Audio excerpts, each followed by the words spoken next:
Olá, bom dia. Você vai ver no Câmara com Notícia. Mesa diretora define ordem de chamada dos deputados na votação do pedido de impeachment da presidente da República, marcada para domingo. Impeachment ontem e hoje. Reportagem especial compara o processo de impedimento do ex-presidente Fernando Collor com o da presidente Dilma Rousseff. Do Salão Verde, ao vivo, Carolina Nogueira. A sessão do plenário deve ser apenas de debates, já na expectativa para o início da análise do pedido de impeachment amanhã. Hoje é quinta-feira, 14 de abril. Agora em Brasília, 9 horas em ponto. Esses são os destaques do Câmara com Notícia, que está começando agora. No plenário da Câmara, o novo capítulo em torno da votação do pedido de impeachment da presidente Dilma Rousseff agora é uma polêmica regimental. E a pergunta é, no próximo domingo, quem vota primeiro? O primeiro secretário da Câmara, Beto Mansur, leu no plenário a decisão sobre a ordem de chamada dos deputados para votar no dia da análise do pedido de impeachment. A mesa decidiu que a votação vai começar pelos deputados dos estados da região Sul. Depois, Centro-Oeste, Sudeste, Nordeste e Norte. Dentro de cada estado, os deputados serão chamados em ordem alfabética. Segundo essa interpretação, o primeiro a ser chamado será o deputado Afonso Ram, do PP do Rio Grande do Sul. E a última, a deputada Sheridan, do PSDB de Roraima. A decisão é polêmica porque, segundo o regimento da Câmara, as votações feitas sem uso do painel eletrônico, quando o deputado é chamado a declarar o seu voto, devem ser feitas alternadamente do norte para o sul e vice-versa. Na interpretação da mesa, a alternância não se dá em uma mesma votação, mas em ocasiões separadas. E como na última votação sem painel, lá em 2005, a votação começou pelo norte, agora vai começar pelo sul. O mesmo procedimento de votação foi adotado em 15 de fevereiro de 2005, seguindo a mesma linha, diante da alternância do procedimento de chamada dos deputados. Iniciou-se a votação, desta vez, pela região norte, com a convocação, primeiramente, do deputado Alceste Almeida, de Roraima. De 2005 para cá, não houve nenhuma outra votação que tenha adotado o mesmo procedimento. Assim que a decisão foi lida no plenário, veio a contestação, assim como a defesa desse método. Não é razoável que agora tome-se uma decisão e é antirregimental uma decisão e uma outra votação iniciou-se pelo norte e, portanto, agora se iniciará pelo sul. O que nós exigimos que o regimento seja cumprido é no sentido de que na mesma votação o presidente chame um estado do sul e um estado do norte, um estado de uma região e um estado de outra região. É bem claro o regimento. Ou é de norte para o sul ou de sul para o norte. Não pode ser um norte e um sul, um outro nordeste, centro-oeste, não pode. É norte, sul, sul-norte. É claro o regimento. Houveram 3 votações que adotaram esse critério. Usou-se o critério norte-sul, na segunda sul-norte, a terceira norte-sul. Essa é a quarta, seria sul-norte. Essa foi a motivação básica da decisão. Vamos agora ao Salão Verde conversar com a repórter Carolina Nogueira. Bom dia, Carolina. Cláudia, a gente está nesse prazo de 2 dias, de 48 horas, então, que separa a publicação do relatório aprovado pela Comissão Especial e o início do debate e votação do pedido de impeachment da presidente Dilma Rousseff, marcado para amanhã, como a gente viu no plenário da Câmara. Ontem, os deputados chegaram a tentar avançar um pouco na pauta do plenário, que está trancada por uma medida provisória, mas não teve jeito, as discussões giraram mesmo em torno da expectativa para amanhã. E é sobre esse assunto que a gente vai conversar agora com o deputado Caio Nárcio, que é do PSDB de Minas Gerais, e com a deputada Moema Gramacho, que é do PT da Bahia. A gente começa falando com a deputada Moema. Deputada, qual que é a sua expectativa para amanhã? A senhora já acha que a votação de domingo já está definida ou as discussões ainda estão acontecendo? A votação está definida já. Não vai ter golpe, não vai ter impeachment. Esse jogo, que é um jogo de jogador de pôquer, que blefa para poder tentar atrair mais adeptos, já furou. Não tem saída. Quando o deputado chega a dizer aqui que tem mais de 400 votos e que quem defende contra o golpe não terá menos de 100, é o desespero deles, tentando atrair. Estão fazendo de tudo. Temer está fazendo de tudo para atrair mais adeptos para a sua traição e para o seu golpe. Eles tentam ser espertos demais que se atrapalham. O Cunha quer fazer alternância de norte para sul e se refere à última eleição. Só que ele esquece que a última eleição foi em 2 turnos. O primeiro turno foi, sim, de norte para o sul e o segundo foi do sul para o norte. Então, agora, se ele quer seguir a alternância, tem que ser do norte para o sul. Mas nós defendemos a alternância não de eleição para eleição, e sim dentro do mesmo processo que chame um do sul e um do norte, um do sul e um do norte, no mesmo processo.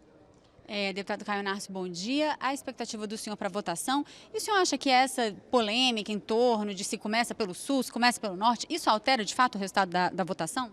Bom dia, Carolina. Alegria poder estar aqui falando. Eu acredito que o processo é um processo que envolve, obviamente, algo que importa em cima do psicológico desse processo. Obviamente que à medida que os parlamentares vão votando, isso acaba afetando a maneira com que os próximos vão estar votando. Então, é óbvio que dentro desse processo, à medida em que os parlamentares vão votando, se a votação estiver caminhando, como nós acreditamos que vai caminhar, para de fato estar sendo colocado o impeachment, obviamente que aqueles deputados que estão fazendo contas para ver aonde vai chegar vão ser influenciados por isso. Mas hoje eu vejo que não só aqui dentro da Câmara, mas como no Brasil, nós temos aí um país com 90% praticamente da população que é a favor desse impeachment. E obviamente isso está refletindo dentro da casa. Não é por acaso que ontem, por exemplo, os partidos grandes que tem ministérios dentro desse governo, tem anunciado consecutivamente o seu apoio ao impeachment, mesmo tendo tido participação dos ministérios. Essa última semana nós vimos partido historicamente aliado ao governo, como o PP, que é um partido grande, aí, com quase 50 parlamentares, depois o PTB, depois o PSD. Quer dizer, são notícias consecutivas que vão demonstrando que a casa, aos poucos, começa a refletir a mensagem que a rua está passando, porque hoje os parlamentares estão recebendo toda essa movimentação da rua diretamente no seu gabinete, no seu telefone, e a pressão da rua, obviamente, vai falar muito mais alto. Deputada Moema, como é que a base está se organizando com essas debandadas que foram oficialmente oficializadas, né, durante essa semana? Primeiro eu queria dizer que o deputado deve estar cego. Ele só vê as manifestações deles, não vê as grandes manifestações que têm acontecido em prol da presidenta Dilma. São várias as manifestações. Nós tivemos um evento essa semana no Rio que foi maravilhoso. Tivemos na Bahia uma grande mobilização. Estamos tendo de norte a sul do país grandes mobilizações, juristas, artistas, intelectuais, grandes e assim, acirradas manifestações na defesa da democracia, acima de tudo. Nós não podemos confundir uma crise econômica e a população que se manifesta contra a crise não é a população que vai, nesse momento, dizer que quer que se rasgue a Constituição, que se rasgue definitivamente a Constituição. Porque o que está se fazendo aqui é rasgar a Constituição. Essa população que entende que estamos vivendo um momento de crise, ela também defende democracia e está indo para as ruas defender a democracia, defender contra o golpe. Em relação a partidos, ora, eles só estão oficializando o que eles já fizeram a vida inteira. A maioria dos partidos, eles sempre tiveram de um lado e de outro. Estão divididos. Os partidos estão divididos. Eles não têm nenhum partido fechado completamente com eles, a não ser o DEM e o PSDB.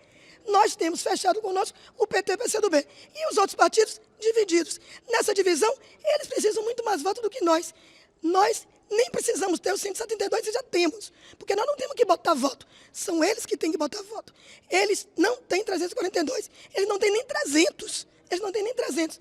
Como eles precisam de muito mais do que nós, porque eles precisam de 2 terços e não tiveram 2 terços nem na comissão. Nem na comissão eles tiveram 2 terços. Então eles estão fazendo essa política do já ganhou, que é para tentar ver se chegam a 340. Não tem 342 e não vão ter. Por isso que para a gente não é problema nenhum que um partido chegue e diga assim, o partido está fora do governo. O partido está fora do governo, mas os deputados do partido vão votar contra o impeachment.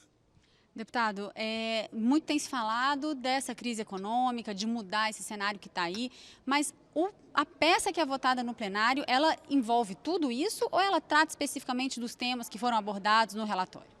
Não, a peça inicial é de aceitação do processo, não tem um julgamento do mérito, ele dá continuidade. Quem vai julgar o mérito é o Senado, após essa apreciação do que a gente chama de admissibilidade da continuação desse processo de impeachment. Então a peça vai analisar a possibilidade da continuidade do processo. O mérito será avaliado no Senado. Nós temos muita tranquilidade. A deputada Moema tem feito uma missão que, inclusive, nós devemos parabenizar. Ela tem defendido o indefensável e continua lutando bravamente, mesmo vendo ao longo das últimas semanas a base do governo se desmanchar, quando ela diz o Michel Temer está articulando para poder ter os votos que são necessários. Obviamente que o governo está trabalhando muito, tem oferecido cargos, tem oferecido todo tipo de benefício de maneira inescrupulosa, como de fato tem sido os últimos anos desse governo, que não tem medido esforço para poder garantir os seus interesses privados individuais, mesmo em detrimento da população. O que fica claro é que a base, que já era muito confusa, hoje não está dividida. Quando se diz dividida, prevê que tem metade para um lado, metade para o outro. Nós temos números aí de partidos como o PSD, que tem 38 parlamentares, tem 28, 29 votos a favor do impeachment. Isso não é divisão, isso é praticamente a proporção que o Brasil tem hoje, 90% a favor do impeachment, 10% fora. Então, o que nós estamos assistindo é que existe dentro da casa o sentimento claro que a votação irá acontecer, e a nossa conta é uma conta simples, porque à medida que os outros parlamentares vão vendo que não há como salvar esse governo, eles também vão optar por não se suicidar politicamente. Existe lá fora uma população cobrando esse processo. E eu tenho muita tranquilidade quando aqui, em muitos momentos, é colocada a questão do golpe. Eu vejo o problema da votação do impeachment constituído dentro da Constituição, dentro dos moldes democráticos e, acima de tudo, nós precisamos, na democracia, respeitar a maioria. E a maioria vai estar dizendo aqui no plenário, como a deputada mesmo disse, eles precisam de mais votos. Então o governo está tão frágil, mas tão frágil, que já sabe que maioria não tem mesmo. E estão preocupados que a gente tenha os 3/5. Eu fico com o meu palpite. Nós teremos em torno de 380 votos e o governo, a hora que passar dos 342, não faz 100 votos. Gostaria de fazer uma pergunta aos dois deputados, deputado Caio e deputada Moema, que é o seguinte: a partir de segunda-feira, independentemente do resultado dessa votação tão importante no domingo, é preciso tocar o país, né? Há uma série de problemas que precisam ser resolvidos e é difícil imaginar que haja uma solução para esses problemas sem uma reunião de pessoas de ambos os lados para conseguir tentar achar o caminho do meio e começar a resolver uma série de problemas. Bom, o que fazer a partir de segunda-feira, começando a resposta pela deputada Moema Gramacho? Bom, Cláudia, bom dia a você. Primeiro eu queria dizer que não há crime de responsabilidade. O ministro Eduardo Cardoso veio aqui e deu um show, calou completamente a bancada golpista, que viu que não tinha crime de responsabilidade. A presidenta Dilma não cometeu nada que outros presidentes não tivessem cometido. Inclusive, os decretos foram pedidos pelo Tribunal de Contas da União, pelo Poder Judiciário. Então, e tudo respaldado na Constituição. Então, não há crime de responsabilidade. Agora, indefensável mesmo, deputado, é apoiar Eduardo Cunha. Indefensável apoiar uma pessoa que não deveria nem estar presidindo a Câmara dos Deputados, que responde como réu em vários processos. Todos os últimos escândalos envolvendo Eduardo Cunha. Até o Panama Papers está envolvendo Eduardo Cunha. E o PSDB apoiando Eduardo Cunha. Isso é que é indefensável. Indefensável é Aécio, que já foi citado em 6 delações, e aí agora se juntar a Temer e a Cunha. Indefensável é Temer, traíra, que assinou mesmo decretos que Dilma, agora querer sair de baixo. Agora, é importante dizer, isso é que é indefensável. É uma vergonha essa unidade, esse conluio entre PSDB de Aécio, Temer, traidor, e o PMDB, da parte ruim, que é o PMDB de Cunha. Isso é que é indefensável. Agora, essa ponte para o futuro que Temer está querendo jogar para a população, com as cartinhas que ele faz e que ele mesmo deixa vazar, na realidade são ponte para o abismo, porque ele propõe terceirização, ele propõe venda do pré-sal e ele propõe acabar com Bolsa Família, porque deputados deles dizem que Bolsa Família vagabundização remunerada. Ou seja, FHC chamou os aposentados de vagabundo. E eles chamam as mulheres de vagabundas. É um absurdo isso. Então, Cláudia, depois que a gente derrubar o golpe no domingo, na segunda-feira, tanto a presidenta Dilma como todos os nossos aliados estaremos juntos, isso aí, deputados, estaremos juntos discutindo a continuidade de um projeto de inclusão social. Vamos discutir com toda a base social que está com a gente nas ruas, se mobilizando para não ter golpe. Vamos discutir como continuar desenvolvendo o país e gerar emprego. A crise tem apenas um ano.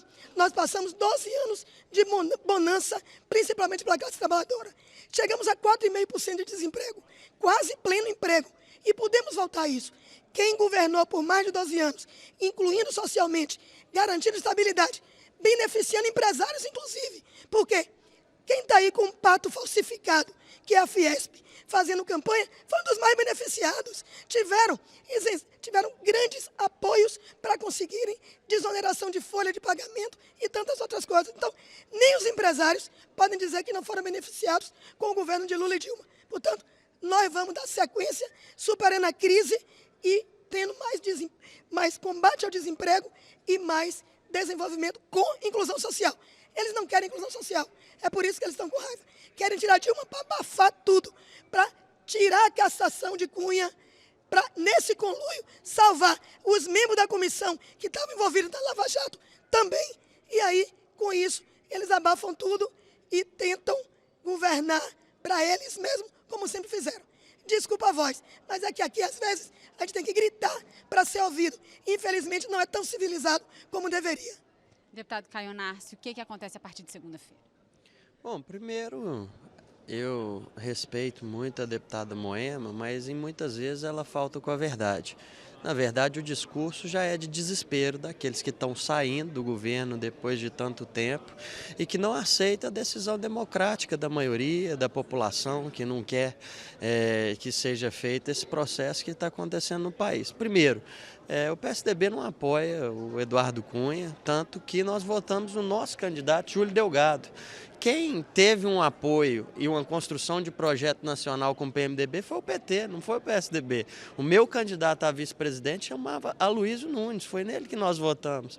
Então, o que eu quero dizer de maneira muito clara é que o PSDB está cumprindo a sua missão, mas o que o Brasil precisa fazer a partir de agora, e todos nós sabemos, estamos preocupados, é que precisa ter a união das pessoas de bem em torno de uma página que precisa ser virada. Agora, o brasileiro que está perdendo o emprego dentro de casa, o brasileiro que está sofrendo sob a inflação, que está tomando a condição dele de poder ter acesso às condições e os bens e serviços e que hoje está com dificuldade, quer e espera dessa casa que nós tenhamos responsabilidade, que a gente possa, a partir do domingo, reconstruir um Brasil. Nós vamos votar no domingo a favor da decência. Chega dessa corrupção, da mentira que está sendo implementada, esse terrorismo do PT em que eles ficam dizendo que vamos acabar com os projetos sociais que nós que iniciamos. Quer dizer, o Brasil está consolidado, nós precisamos que as instituições funcionem, que os culpados sejam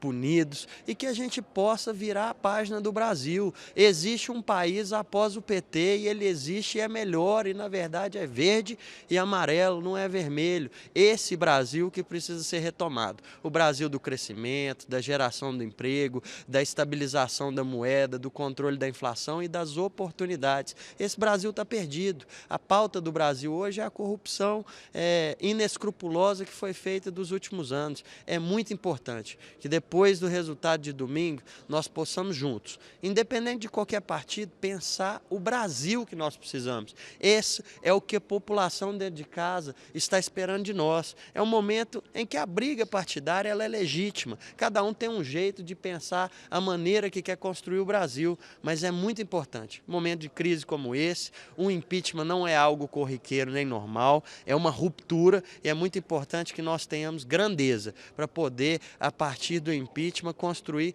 um Brasil claro, tranquilo, sereno, mas acima de tudo, que tenha um enfrentamento para a agenda do Brasil que precisa mudar e precisa ser feita com altivez, correção para que a gente possa voltar o Brasil para os trilhos. Essa é a nossa esperança que vai acontecer depois do domingo com a votação que eu tenho certeza será histórica e terá uma votação muito consagradora em nome da vontade da população que está lá fora, exigindo de nós parlamentares um trabalho em favor do Brasil. Deputado Caio Narcis, muito obrigado pela sua participação. Deputada Moima, muito obrigada pela sua participação também aqui conosco. A gente volta ao estúdio com a Cláudia. 1992 e 2016, 2 anos em que o Brasil viveu e vive um processo de impeachment do presidente da República. O de agora ainda tem um futuro imprevisível, mas a comparação dos 2 momentos é inevitável. Essa reportagem começa com um convite para você, telespectador, para adivinhar de quem e de quando são esses 2 discursos aí, ó. A decisão que vamos tomar amanhã constitui um grande desafio. O desafio de mostrarmos à nação que esta instituição não compactua com a impunidade. O desafio de provarmos a nossa sintonia com os anseios de quase a totalidade da população brasileira. Agora o segundo. Isso nada mais é do que um golpe pela tomada ao poder, que parte de quem não teve competência para ganhar na urna. Tempo. As duas são do processo de impeachment de 1992. A primeira, do então deputado federal Aloysio Mercadante, do PT. A segunda, do então deputado federal Ronaldo Caiado, à época governista. De lá para cá, o mundo político deu uma volta. Os argumentos e os discursos são parecidos, mas os papéis se inverteram. E não foi só a política que mudou. A tecnologia colocou na mão de cada brasileiro uma janela para a realidade. O mundo deu muitas voltas, a começar pela sociedade em si. Em 1992, os caras pintadas tomaram as ruas numa época em que a informação circulava em outra velocidade. O povo era informado pelo rádio, pela televisão, o povo sabia do que se passava da mesma maneira. Claro que hoje a tecnologia da informação permite maior velocidade na informação, mas a informação chegava às pessoas. O povo tem o seu mecanismo de convicção. Isso é incontrolável. Está lembrada quando o Collor de Mello disse para todo mundo sair vestido de verde e amarelo? E todo mundo saiu de preto. Sem combinar. Aquilo ali foi um inconsciente coletivo, sei lá o que é. O próprio Congresso mudou.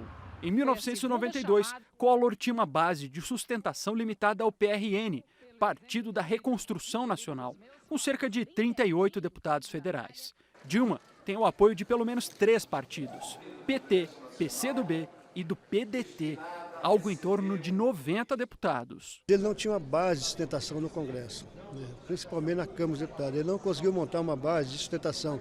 E é interessante, porque ele se dizia parlamentarista, mas mesmo assim não conseguiu. E ele foi literalmente abandonado.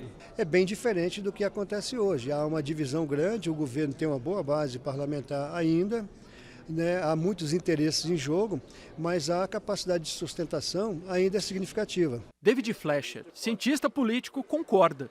As realidades são muito diferentes, mas elas têm algo em comum: o desejo de sobrevivência dos políticos. E para explicar o que isso significa, ele lembra de uma história de 92. O Collor fretou um avião para levar os deputados aliados, entre aspas, aliados, para o sul, Paraná, Santa Catarina e Rio Grande do Sul. Aí todo mundo entrou no avião, o avião decolou para ir para o sul. Mas aí o piloto sabidamente deixou o áudio aberto, ligado ao plenário da Câmara. Então eles ficaram escutando as declarações de voto de cada deputado e perceberam que vários dos seus adversários nos seus respectivos estados estão tirando a maior onda de ibope em rede nacional na televisão, 3 ou 4 minutos para declarar seu voto. Então ficaram muito preocupados com a coisa que o deputado mais se preocupa, minha sobrevivência eleitoral. Então entraram na cabine e mandaram o piloto voltar. Ele deu meia volta, voltou para o Brasil, todo mundo pegou o táxi e foi para o plenário da Câmara para votar contra o Collor. Entre os deputados que tomaram posse no ano passado, 50 parlamentares têm menos de 35 anos de idade. Todos eram crianças no processo de impeachment do ex-presidente Fernando Collor. E agora, o voto desses jovens deputados pode ser decisivo no processo de impeachment da presidente Dilma Rousseff. O processo de impeachment do ex-presidente Fernando Collor foi concluído em 1992. Nessa época, os deputados que vamos ouvir nessa matéria ainda eram crianças, todos com menos de 10 anos. 24 anos depois da saída de Collor, eles agora entrarão para a história como deputados que participarão da segunda votação de processo de impeachment do país. O deputado Glauber Braga, do PSOL do Rio de Janeiro, tem 33 anos, mas ele acredita que a idade não determina o comportamento político de um parlamentar. Você pode ter alguém que seja extremamente jovem e que faça a defesa de valores que estão ultrapassados, de uma política retrógrada. E você pode ter alguém de 80 anos que seja de vanguarda. Nós do PSOL somos oposição programática ao governo federal, mas desde o início que a gente vem demonstrando que a forma como o processo tem sido conduzido pelo presidente da Câmara está toda ela viciada. E mais do que isso, a gente não faz o jogo daqueles que querem, com um acordão, levar a cúpula do PMDB ao comando de todos os poderes da República. O deputado Aliel Machado, do Rede do Paraná, é um opositor ao governo. Ele, inclusive, defende que o TSE casse a chapa Dilma e Temer e convoque novas eleições. Mas, para ele, as denúncias de Dilma são menos graves do que as do ex-presidente Collor. O Collor tinha denúncias individualizadas na sua pessoa, como as pessoas que pagavam suas contas pessoais, os doleiros que pagavam as suas contas pessoais. Era um crime por roubo mesmo, por propina individual. Da presidenta Dilma é uma situação, primeiro uma situação de gravidade da crise econômica e política que está no país. Então ela está no poder, é natural que se concentre nela um desagravo por parte da população brasileira. E também a peça jurídica do impeachment é uma peça que está discutindo um ponto de vista administrativo, se ela deveria ou não ter assinado o decreto. Então não se compara com a situação do Collor, que tinha uma unificação. Para as pessoas terem uma ideia, PSDB e PT à época se uniram para tirar o presidente Collor. O deputado Dorico Júnior é o parlamentar mais jovem do Congresso, com apenas 24 anos. Quando Collor foi afastado, ele tinha só alguns meses de vida, mas para ele o momento era parecido com o que vivemos hoje. Por coincidência, foi no ano que eu nasci, em 1992. Eu sou nascido em janeiro de 1992, mas cresci com essa história, uma história que mostrou que a esperança que o povo tinha com a direta já, com toda aquela movimentação saindo da ditadura, que aquela esperança foi por água abaixo. Hoje nós vivemos um momento parecido, onde o povo não acredita mais na política, não acredita mais nos políticos e uma crise ética muito grande. Eu sou favorável ao processo de impeachment, mas voto triste pela situação que o nosso país vive hoje. O deputado André Fufuca, do PP do Maranhão, tem 26 anos. Ele nasceu em 1989, ano em que Collor foi eleito pelo voto direto. O deputado conta que desde os 5 anos de idade já acompanhava seu pai pelos palanques do Nordeste. Hoje, ele defende o impeachment da presidente Dilma Rousseff. A primeira recordação que eu tive foi, acho que aos 5, 6 anos, em campanhas eleitorais junto ao meu pai era político, e eu recordo de alguns trechos de fala. Meu tio, por exemplo, era um dos caras pintados. Então, ele relembrava muito isso, a questão da população na rua, da população reclamando de seus direitos, pedindo a saída de um presidente que até era um fato inédito, né? Com a Dilma, a história, muitas das vezes, quando não reconhecida, é repetida. Então, subentende-se que pode haver uma retomada e uma recuperação da história. Eu não sei como foi a crise naquela época, porém a crise agora é aguda e necessita de uma resposta rápida. Ou de quem vier, ou de quem aí está e ficar, precisa de uma resposta satisfatória à população. Nós vamos agora, ao vivo, ao corredor das comissões e eu converso com o deputado Isalci, do PSDB do Distrito Federal, ele que é integrante da CPI, do Conselho Administrativo de Recursos Fiscais, a CPI do CARF. Deputado, bom dia. Haverá uma reunião da CPI daqui a pouco. Reunião para quê, deputado? Bem, primeiro nós vamos avaliar os requerimentos, são muitos requerimentos. Nós já ouvimos a Procuradoria, ouvimos o Ministério Público, ouvimos também o presidente do CARF e agora nós vamos aprovar os requerimentos de convocação de algumas pessoas que já foram nominadas, indiciadas e que estão sendo investigadas. Deputado, dentre esses requerimentos, dentre essas pessoas que poderão ser convocadas, qual aquela ou quais aquelas, na sua avaliação, que são mais importantes para esse trabalho da CPI? Olha, é evidente que tem alguns nomes polêmicos, né, como a ex-ministra Erenice Guerra, tem o filho do Lula, porque dos itens principais da operação foi a Operação Zelotes, onde envolve a venda e a manipulação das medidas provisórias, a 471 e a 512, que teve remuneração ao filho do ex-presidente. E, portanto, além disso, os escritórios que atuavam com venda de resposta ao processo de diminuição de impostos, né? Então, foram bilhões, são mais de 74 processos que estão sob suspeita, algo em torno de 19 bilhões, mas o CARF tem quase 1 trilhão de ações que também serão discutidas. Então, nós deveremos aprovar agora a convocação de alguns empresários, alguns servidores públicos, ex-servidores e advogados que estão envolvidos no processo.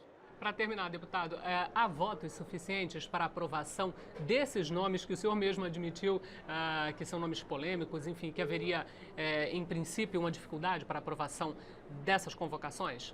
Eu espero que não, até porque os indícios são muito fortes, né? Existe hoje prova material suficiente para convocá-los.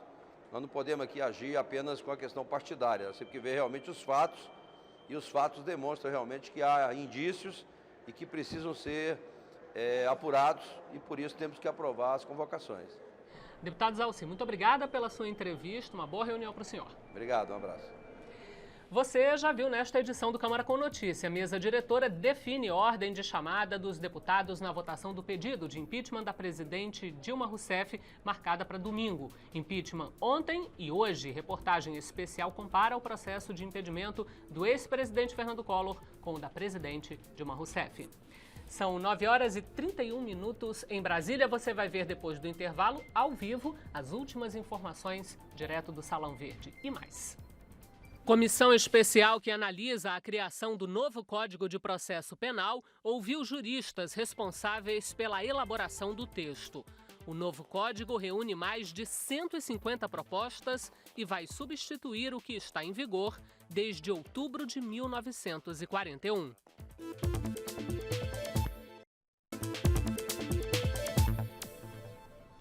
São 9h33 em Brasília. O Câmara com Notícia está de volta para informar que, na primeira audiência pública do ano, a Comissão Especial da Câmara que analisa a criação do novo Código de Processo Penal ouviu juristas responsáveis pela elaboração do texto, já aprovado pelo Senado. O novo código reúne mais de 150 propostas e vai substituir o que está em vigor desde outubro de 1941. O Código de Processo Penal reúne as regras para o andamento, na Justiça, de ações para punir crimes, roubos, sequestros, assassinatos e também sonegação fiscal e corrupção. Está em vigor há 75 anos.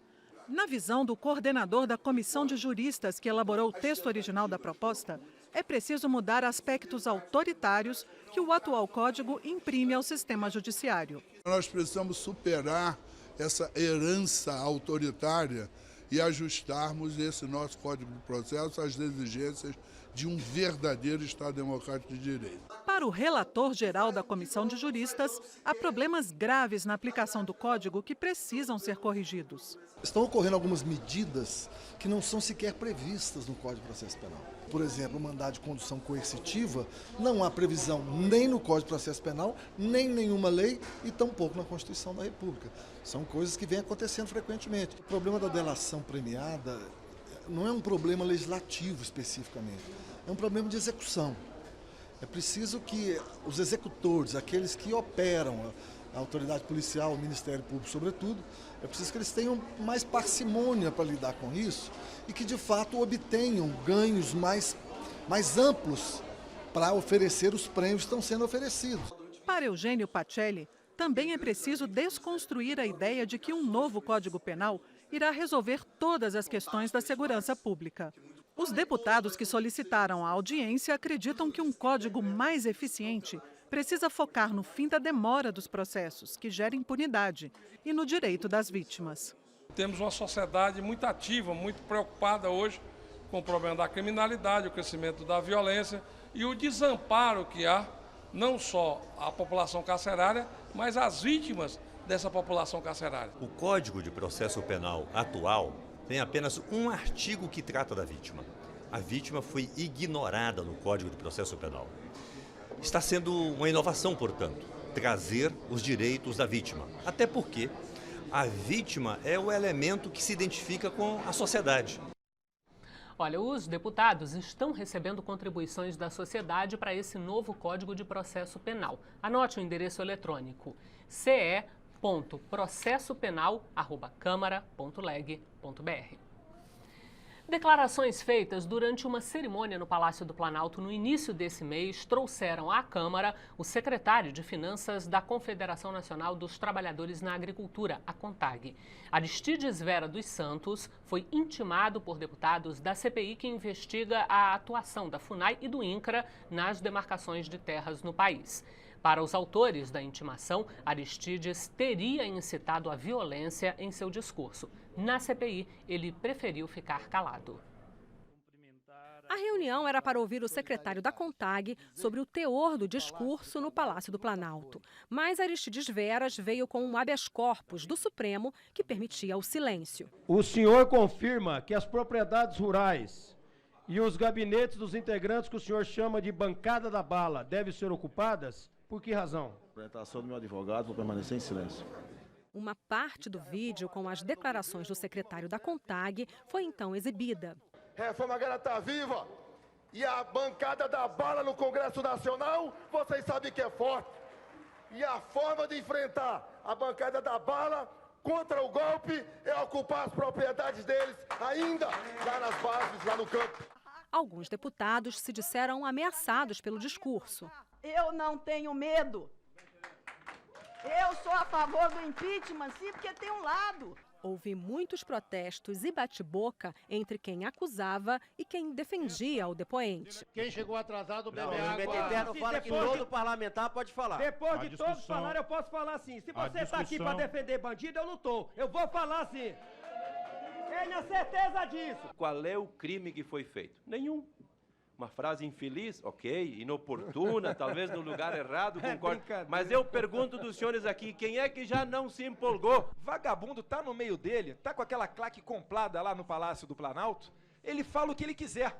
É o valentão, é o maioral. Chega aqui na frente da gente, olha até para baixo, isso é conduta de covarde. Deputados incitam também a violência.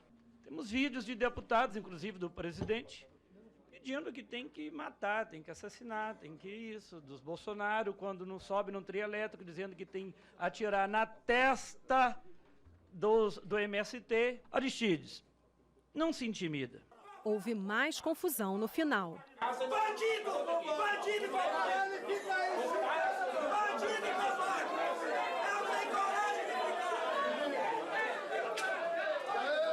O Aristides é convocado como testemunha, mas na justificação já há imputação de um suposto crime praticado por ele. Então, como eu sou chamado como testemunha e na justificativa me acusam de ter cometido um crime? Se busca aqui criminalizar os movimentos sociais, se fez uma investigação sobre a vida da pessoa e essa CPI se dispõe a investigar outras coisas. Aliás, não se sabe direito o que ela quer investigar. Nós estamos investigando por que o INCRA faz assentamentos de forma equivocada e ilegal. Qual que é a ligação de uma coisa com a outra? Será que alas como essa, ativistas, estão entregando ao INCRA, ou pelo menos monitorando ao INCRA, ou administrando o INCRA de forma ilegal? Vamos agora ao vivo ao corredor das comissões. Eu converso com o deputado Reginaldo Lopes, do PT de Minas Gerais, presidente da comissão especial que trata do projeto de enfrentamento ao homicídio de jovens. Deputado, daqui a pouco começa uma audiência pública para ouvir quem? Bom dia. Bom dia, nós vamos ouvir a senhora Jaqueline Senhoreto. É uma pesquisadora que trabalha sobre a violência. Nós investigamos na CPI a morte e a violência contra jovens negros e pobres. A senhora Jaqueline é estudiosa, fez um estudo em relação à violência no estado de São Paulo. E, de fato, vários estados você tem, para cada morte de um jovem branco, você tem até 20 mortes de jovens negros. No Brasil, para cada 4, 3 são jovens negros. Portanto, a CPI apresentou um conjunto de proposições legislativas e uma dessas proposições está tramitando na comissão especial, que é o PL 2438 de 2015, que cria o primeiro Plano Nacional de Enfrentamento aos Homicídios no Brasil. Nós queremos, de fato, trazer o Brasil para o hall de países civilizados, ou seja, o Brasil vive em guerra civil contra os jovens negros e pobres. Por quê? Porque violência acima de um dígito, ou seja, superior a 10 para cada 100 mil habitantes, a ONU, a OAS, todos os organismos internacionais consideram esse país como um país em guerra civil. E o Brasil, quando se trata de jovens negros e pobres, nós temos uma morte de 70 jovens para cada 100 mil habitantes. Portanto, o Plano Nacional de Redução de Homicídios quer trazer o Brasil, quer colocar o Brasil no rol desses países civilizados. E também quer elucidar os crimes no Brasil, porque a taxa de elucidação de crime hoje no Brasil é de 8%, né? Ou seja, a justiça brasileira é apenas patrimonialista, ela não julga crime contra a vida. E o problema da violência não é o tamanho da pena, é o tamanho da impunidade. O Brasil é um país da impunidade. Queremos também eliminar a letalidade policial e a vitimização de policiais. Por quê? O conceito sobre polícia está equivocado no Brasil. É um conceito de polícia de confronto e não um conceito de polícia cidadã, comunitária. Portanto, nós queremos também alterar a Constituição para retirar da Constituição que as polícias no Brasil não poderão mais ser força auxiliar do Exército, porque o Exército tem um conceito, lida com o inimigo interno. Polícia lida com o patriota, com o brasileiro. Então, por isso, ela tem que ser uma polícia de aproximação. Por ser polícia de confronto, mata e morre.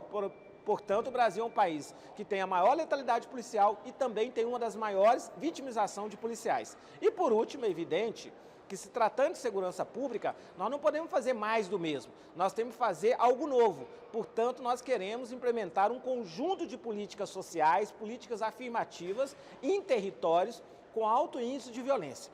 Os homicídios no Brasil ocorrem em apenas 142 municípios, ou seja, 90% dos homicídios. O Brasil é o país que mais mata no mundo, do ponto de vista absoluto, e esses homicídios ocorrem 90% em 142 municípios. Portanto, nós queremos um planejamento, a partir dessa quinta macrometa do Plano Nacional, em estabelecer um conjunto de políticas sociais, políticas públicas, políticas afirmativas. Por quê? A nossa compreensão é que nessas comunidades, a única presença do Estado é a presença dos policiais.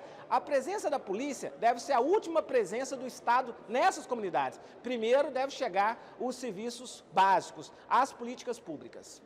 Deputado Reginaldo Lopes, muito obrigada pelos seus esclarecimentos. Uma boa audiência pública para o senhor. Obrigada. Ok, obrigado. E foi lançada na Câmara a Frente Parlamentar em Defesa do Sistema Elétrico. O objetivo é fortalecer o sistema público de energia, discutir um novo modelo para o setor elétrico e também defender os interesses dos trabalhadores dessa área. Até a década de 90, a maior parte do setor elétrico brasileiro estava sob o controle do Estado. Hoje, restam as empresas do sistema Eletrobras e poucas distribuidoras estaduais. Combater as pressões no sentido de privatizar também essas companhias é um dos objetivos da Frente Parlamentar em Defesa do Sistema Elétrico lançada na Câmara. A coordenadora diz que o movimento interessa aos trabalhadores dessas empresas e a toda a sociedade. Nós vamos estar defendendo os direitos de trabalhadores e trabalhadoras do setor, mas, para além disso, defendendo o acesso à energia barata e a energia limpa para que nós possamos ter um país mais igualitário e mais justo. A gente sabe o que representou para as pessoas o Luz para Todos, você ter acesso à energia. Então é muito importante que esse acesso à energia ele seja preservado. E ele será preservado se ele continuar sendo um sistema público. A ampliação do investimento em fontes alternativas, como a energia eólica e a energia solar, é outro objetivo da frente. É preciso repensar o modelo baseado em termoelétricas e grandes usinas hidrelétricas, diz o deputado Edmilson Rodrigues. O governo gastou 35 bilhões do dinheiro público com Belo Monte, no estado do Pará, o meu estado, destruindo comunidades indígenas, ensecando 120 quilômetros do rio Xingu, trazendo destruição social e ambiental. O pescador acabou com o peixe, enfim, tudo em favor das empreiteiras. Ora, por que não investir o mesmo dinheiro em sistemas fotovoltaicos para captar recursos energéticos? Ou por que não avançar na energia eólica, se é um país com tanto vento? E agora nós vamos voltar ao corredor das comissões. Eu converso ao vivo com o deputado Jerônimo Gergen, que é do PP do Rio Grande do Sul e integrante da CPI da máfia do futebol. Deputado, daqui a pouco começa uma reunião da CPI para avaliação, para votação de requerimentos. Boa parte desses requerimentos de convocação, são 23 requerimentos. Quais são as pessoas, na sua avaliação, mais emblemáticas, significativas nessas convocações previstas? Bom dia. Bom dia aos telespectadores. Eu tenho inclusive um requerimento de minha autoria, onde eu quero a presença do presidente da OAB, da Ordem dos Advogados do Brasil, que no pedido de impeachment da Presidente da República citou os incentivos fiscais que foram dados à FIFA para a realização da Copa do Mundo. Foram bilhões que foram gastos aqui e que precisam ser esclarecidos. E eu tenho um vínculo com o esporte de uma maneira muito forte a partir de ter sido o autor da Lei de Gestão e Transparência, a lei que obriga aos clubes de futebol, às entidades, clubes esportivos que tenham patrocínio ou incentivo do poder público, que tenham regras para explicar aonde é gasto esse dinheiro. Até então nós víamos aí entidades com 20, 30 anos, o mesmo presidente, nunca prestando contas de balanços, enfim, de aplicações financeiras. O cidadão brasileiro é o dono da marca da CBF, ela não pertence, a camisa verde e amarela, a uma empresa ou uma entidade, ela pertence ao povo brasileiro. E o que nós vimos foi desmando ao longo do tempo e, portanto, a obrigatoriedade de período de mandato, todas essas regras que hoje estão vigindo foram consequências da minha lei. Então, uma das propostas que eu fiz à própria CPI é que a gente trabalhe sobre a aplicação desta lei, porque é a garantia da qualidade da aplicação do recurso público. Eu tenho também conversado muito com atletas pelo Brasil,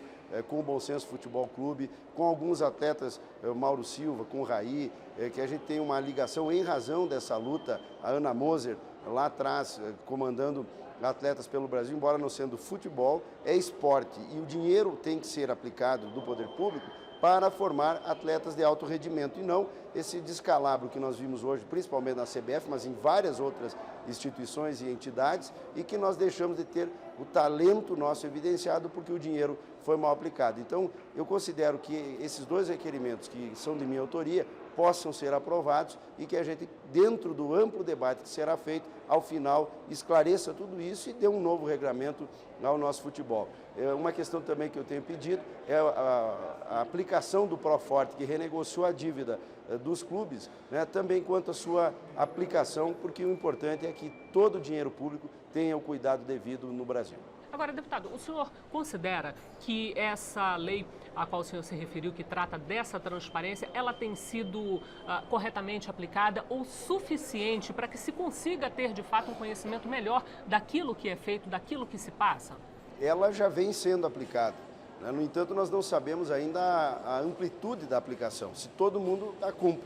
Muita coisa já é cumprida, com certeza, e é por isso que a CPI vai ter esse papel importante, de fazer o apanhado geral da aplicação e aqueles que não estão cumprindo poderem ser também penalizados e responsabilizados. É uma lei nova, né, ela tem menos de 2 anos e por isso o nosso acompanhamento aqui no Parlamento é fundamental que ocorra. Pergunta para nós encerrarmos, deputado. O Bom Senso Futebol Clube, ele tem, a CPI tem conseguido ter um contato bom com o Bom Senso no sentido de fato, ter o apoio, por exemplo, do Bom Senso, que se notabilizou tempos atrás por uma série de cobranças em relação a uma melhor organização, a transparência na aplicação dos recursos, por exemplo, nos times de futebol, enfim? O processo de impeachment que vivemos aqui, a discussão na casa, não deu ainda à CPI a velocidade e o volume de trabalho que nós esperamos ter e teremos logo adiante. Passada essa semana agora, a partir da outra semana, o nosso envolvimento será maior. E a partir daí nós vamos poder perceber a presença dessas entidades, dessas representações, de uma maneira mais efetiva. No caso pessoal, eu tenho procurado esse contato. E eu considero muito importante, disse a eles, que com o envolvimento deles nós poderemos ter o trabalho esperado pela CPI. Eu tenho certeza que conforme as coisas vão andando, essa presença, essa participação, ela será maior e ela, como falei, é fundamental para o resultado do trabalho. Deputado, muito obrigada pela sua participação, uma boa reunião, bom dia. Olha, um bom dia, é um prazer muito grande conversar com vocês e apenas aproveitando aqui, quero reafirmar que no domingo votarei sim pelo impeachment. Obrigada, deputado, bom dia.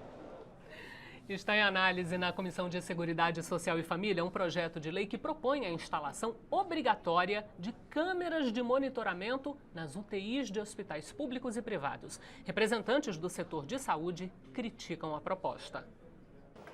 De acordo com o projeto, as câmeras de monitoramento deverão estar direcionadas aos leitos e demais áreas utilizadas pelos pacientes, inclusive nos locais onde são manipulados medicamentos e materiais utilizados. As imagens gravadas nas UTIs poderão ser requisitadas pela Justiça ou pelos familiares dos pacientes. A presidente do Sindisaúde do Distrito Federal, Marli Rodrigues, criticou o projeto, especialmente pela exposição da privacidade do paciente. Não somente na UTI, mas em todas as clínicas, quando o paciente está vulnerável, você faz procedimentos de banho, de sonda, de higienização local, onde o paciente, obrigatoriamente, ele tem que ficar sem roupa. Será que o deputado pensou nessa possibilidade, que essas imagens elas podem ser usadas em outro momento? O autor da proposta defendeu a ideia. Como é uma questão da privacidade do doente, não se pretende que essas imagens estejam distribuídas livremente, né? É uma questão mais de segurança mesmo. Então, o objetivo do projeto é esse: segurança para os pacientes, melhora na qualidade do atendimento e, em especial, quando da necessidade de uma investigação, temos a capacidade de resolver a questão, sabendo de fato o que aconteceu com um determinado paciente. A Comissão Mista sobre Mudanças Climáticas debateu o cumprimento das metas assumidas pelo Brasil na Convenção de Paris, a fim de reduzir a emissão de gases do efeito estufa. Os deputados analisaram a contribuição do Código Florestal Brasileiro para que a meta seja alcançada. O representante do Ministério do Meio Ambiente lembrou que o Brasil assumiu na 21ª Conferência do Clima em Paris o compromisso de reduzir em 43% as emissões de gases até 2030, isso em comparação com os níveis de 2005. Outras metas são acabar com o desmatamento ilegal e restaurar 12 milhões de hectares de florestas degradadas. Segundo ele, as propostas levaram em conta o crescimento da economia e da população. Nós projetamos que, mesmo o país crescendo, nós temos maneiras de fazer o desenvolvimento de maneira sustentável e renovável, né? Seja através de melhoria de pastagens degradadas, no caso da agropecuária, seja aumentando a participação de energia renovável, seja combatendo o desmatamento ilegal de uma forma mais intensa. O pesquisador Tiago Reis questionou a falta de regulamentação de 2 instrumentos do Código Florestal. É o caso das cotas de reservas ambientais, que permitem a um produtor que não tem reserva legal comprar um excedente de área protegida de outro produtor. E também do pagamento por serviços ambientais, que deveria ser feito ao produtor que adotar medidas de preservação na sua propriedade. Ele apontou os riscos causados pela falta dessas medidas. Aumento do desmatamento, perda de área que poderia ser conservada por meio desses mecanismos, consequentemente gera aumento das emissões de gases de efeito estufa do Brasil, põe em risco a meta brasileira de mitigação climática, prejudica toda a sociedade brasileira ao ter esse prejuízo ambiental e que também é econômico e social. O presidente da comissão considerou um risco para a implantação do código as ações de inconstitucionalidade que vão ser julgadas pelo STF. Foi extremamente produtiva, principalmente nesse momento de debate do Código Florestal que se avizinha através das ações de inconstitucionalidade que estão previstas de serem julgadas por parte do Supremo Tribunal Federal. Tivemos aqui a participação de um representante do Ministério da Agricultura, do Meio Ambiente,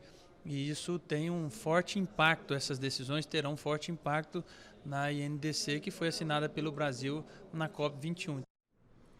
Vamos voltar ao Salão Verde para as últimas informações ao vivo com a repórter Carolina Nogueira. Pois é, Cláudia, aqui no plenário Ulisses Guimarães, sessão ordinária acontece a partir das 2 horas da tarde. Tem uma pauta prevista, tem medida provisória trancando a pauta, outros projetos, vários projetos em pauta, mas tudo indica que, mais uma vez, assim como aconteceu ontem, os deputados devem fazer dessa sessão apenas uma sessão de debates. No corredor das comissões tem uma agenda intensa, a gente destaca reunião às 9h30 do Conselho, na verdade já deve ter começado, do Conselho de Ética, mais uma tentativa de avançar no processo contra o deputado Eduardo Cunha. Tem reunião reunião do CPI dos crimes cibernéticos, que pode votar hoje o relatório final. CPI do CARF e da máfia do futebol hoje se reúnem apenas para deliberar requerimentos. E como a gente falou, a comissão especial, a CPI que investiga homicídio de jovens negros no Brasil, faz uma audiência hoje para ouvir a professora do Departamento de Sociologia da Universidade de São Carlos, chamada Jaqueline Signoretto. Então, esses são os principais destaques da agenda dessa quinta-feira aqui na Câmara dos Deputados. Cláudia. Você já viu nesta edição do Câmara com Notícia, a mesa diretora definiu ordem de chamada dos deputados na votação do pedido de impeachment da presidente da República, marcada para domingo. A comissão especial que analisa a criação do novo Código de Processo Penal ouviu juristas responsáveis pela elaboração do texto. O novo código reúne mais de 150 propostas e vai substituir o que está em vigor desde outubro de 1941. Esta edição do Câmara com Notícia está chegando ao fim. Nós podemos voltar, você já sabe, a qualquer momento durante a nossa programação com mais informações para você. Hoje é quinta-feira, dia 14 de abril. Neste momento em Brasília, 9 horas e 56 minutos. Para você, um ótimo dia.